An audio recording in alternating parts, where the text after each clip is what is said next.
As we have been reporting, there's been a shooting on the campus of UNLV. Police say the suspect is now dead. KNX News Chief Correspondent Charles Feldman joining me now in studio to go in depth. Charles? Thank you, Chris. All police have said so far about victims is that there are multiple victims, but we have no idea how many or why this particular shooting happened, who did it, and how the circumstances came about that the shooter is apparently dead, according to the police. With us now is Gene Petrino, who is co-founder of Survival Response, a security expert. Gene, thanks for being with us. You're welcome. Thank you. Glad to be here. So, as I said, I don't want to jump too far ahead of the facts because we don't have as many as we would like to have at the moment. But that being said, what we do understand is that the police are going from building to building on the campus to make sure that they're not missing any possible victims. Why would they need to, and how difficult of a job is that on a large campus to literally go from what, room to room to room? Yeah, it's extremely difficult. It's time-consuming, but it is the safest way to do it.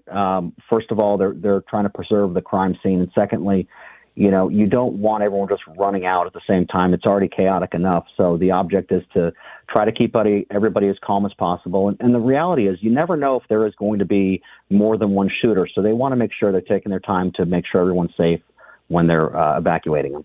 I was going to say, when the police arrive at a scene of an active shooting, what is normally their first priority? Is it to try to get, people who are on the campus, students, faculty, into shelter? Is it try to hunt for the shooter, all at the same time? What? There's two-pronged approach. The first thing is to stop the killing. So they're going to go find the shooter as quick as possible, but they also want to stop the dying, which means that if they come across victims that are injured, they're going to try to render aid at the same time. So usually there's teams that are set up as they make entry to go through there. Most departments have a specific protocol. Nationwide, it can be a little bit different, but for the most part, it's that two-pronged approach.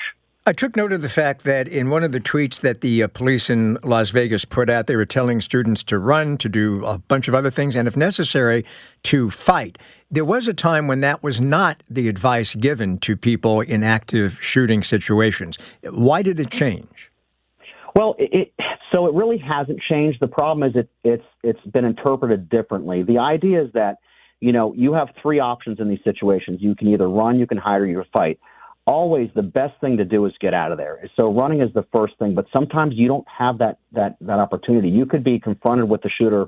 You just might be at the wrong place at the wrong time, and running at that point probably is not going to help you. You're going to have to fight. So I think that over time we've sort of clarified that message a little bit to say, listen, you might not be able to run, you might not be able to shelter yourself. You might have to fight first. So that's where the confusion gets in, and it's been a challenge for both law enforcement and private security to teach that. Okay, thank you. That's Gene Petrino, who is co-founder of Survival Response, a security expert. Gene, thank you for taking the time. Thank you.